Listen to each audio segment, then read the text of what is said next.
Hi all! Everything in my video is pulled from the public domain, and I am using them under the Fair Use, Fair Dealings guidelines.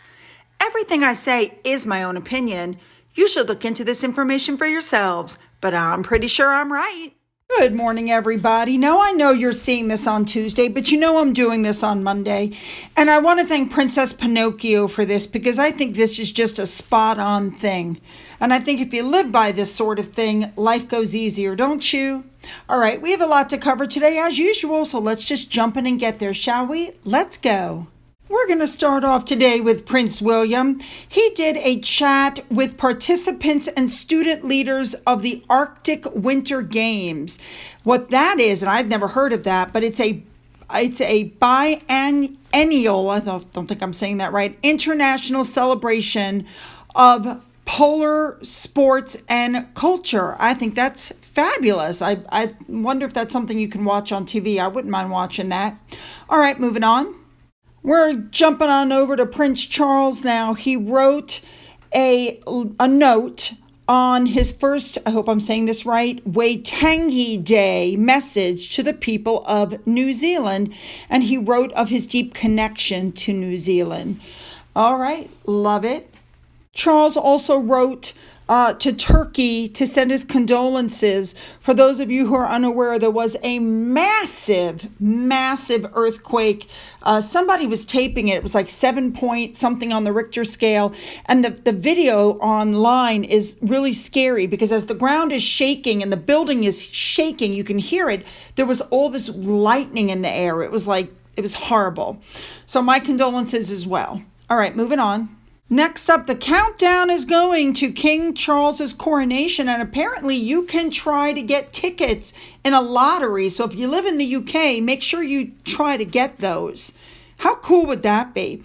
In the meantime, on the website for the for the king, there is information about the coronation, which I find very interesting. When you look it up, it gives you links to different things. And I happen to love the way this is going down because what they're doing essentially is they're trying to get the whole country involved.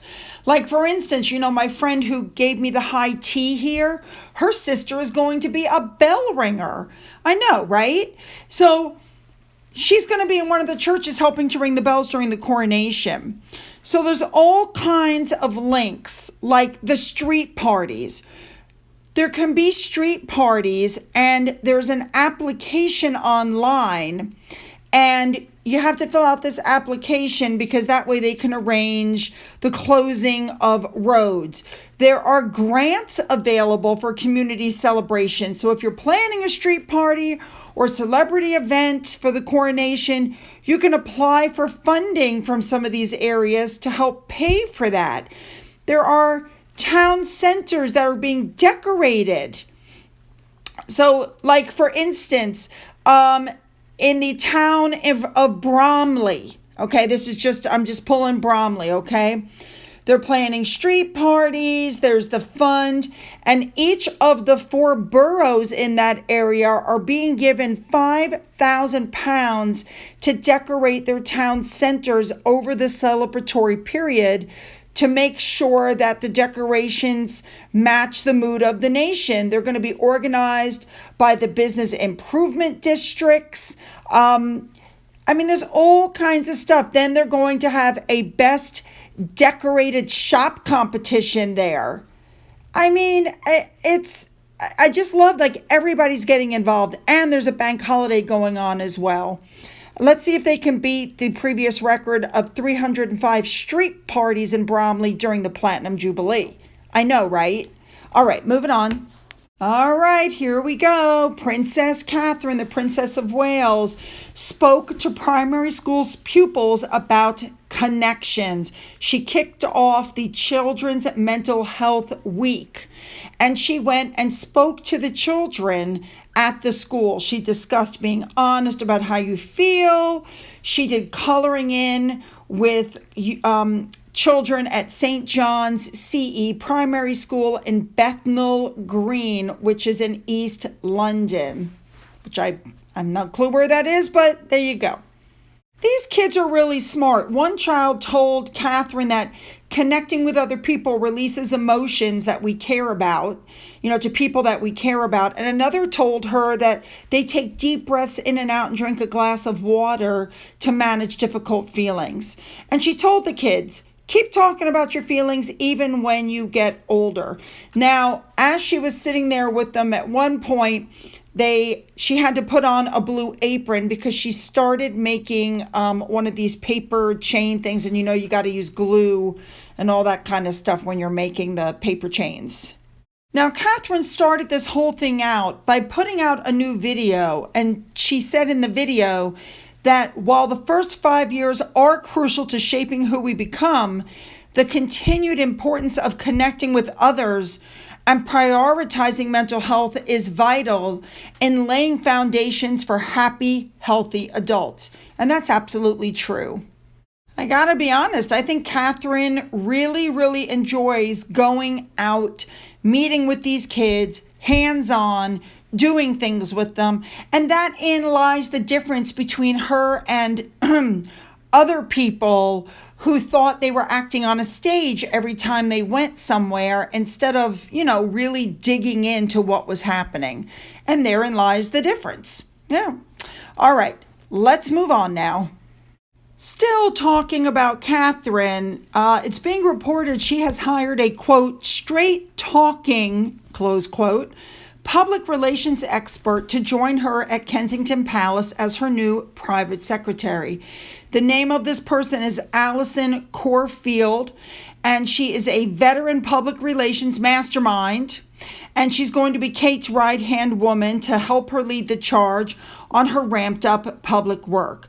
Now, in the previous, she orchestrated Jamie Oliver's free school meals campaign and the drive to end childhood obesity by the year 2030.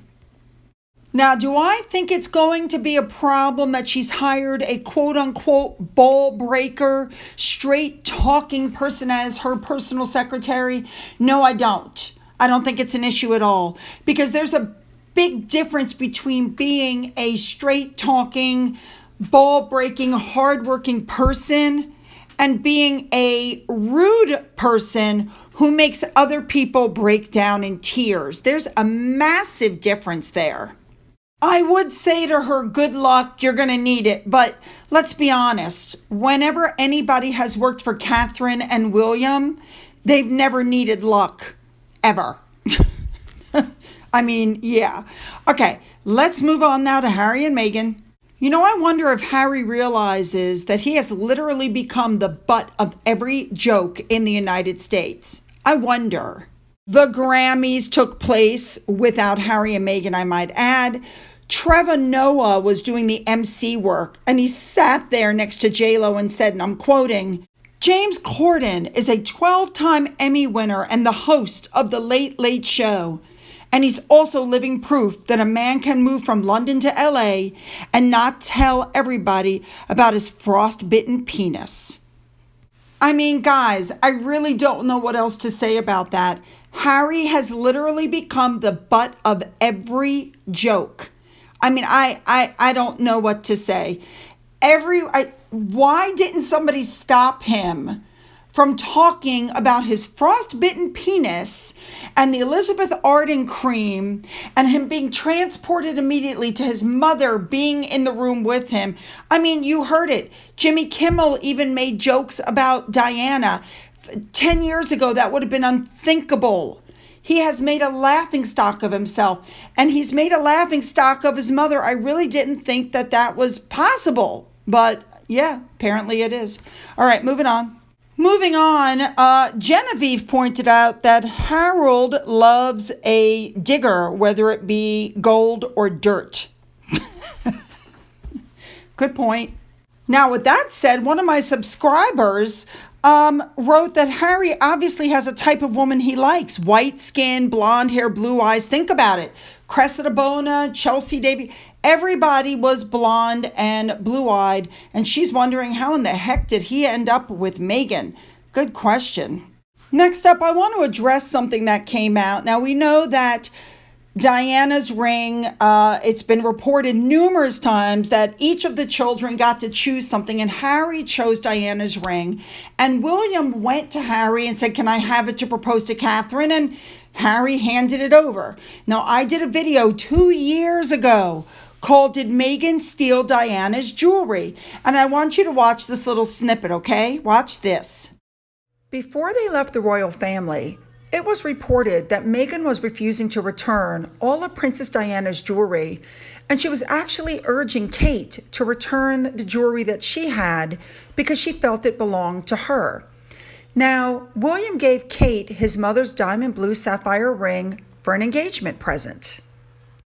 The ring had belonged to Harry, but he decided to give it to his brother William because he was the one getting married first.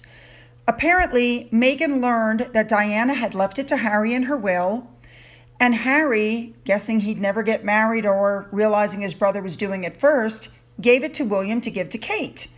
But now Meghan is saying that ring is rightfully Harry's and therefore hers, and she wants it.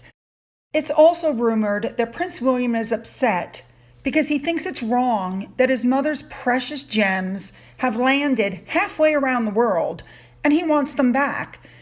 They fear that if Harry divorces, which we all know eventually that's going to happen, Meghan is going to sell Diana's jewelry to the highest bidder. We all know that's going to happen also. Now, the reason I'm bringing this up is the articles are coming out now that's saying that Harry never gave that ring to William to give to Kate. It's rubbish. That's my ring. Blah, blah, blah. I would say after 10 years of it being on Catherine's finger, it's Catherine's ring. Moving on. Couple more little stories that Meghan and Harry are playing with King Charles's emotions with the kids. Yeah, we already know that's a given. We already knew that. Next up, they're saying that Harry has been offered a way out of his reputational slump with a new Netflix series that's going to have multiple, things like the Netflix did. The problem is, they're no good with rom-coms. They're no good with anything, to be fair. They don't have any kind of a history with any of this stuff. I was thinking maybe it was the Heart of Invictus, because remember, they taped all that stuff, but they never did anything with any of it. We already saw it all, behind the scenes. I just can't imagine that they would have done anything else. I just think this whole thing is just a waste of time. And the reason that I believe it's a waste of time is because of the way the United States sees the two of them. I'd like to say a big thank you to Molly's mama for this picture. This is exactly what I'm talking about. Head Case Harry. Now, while that is the Inquirer, which is, a tabloid, it's pretty accurate. That is how the United States sees him. Lastly, these pictures came up and I was absolutely shocked. I'm not going to lie. When I saw these, I had no idea that this was Madonna. What has she done to herself? She's a woman in her 60s. I think she tried to have some sort of plastic surgery. I don't know if they botched it. I don't know if that's what she was intending to happen. I'm sorry. She looks horrible. Just my personal opinion. And finally, once again, we're going to do a palette cleanser with Finn. It's been quite chilly here during the day, and then I look up, he's disappeared, and I go looking for him in my bedroom because, of course, he's made himself comfortable on my bed.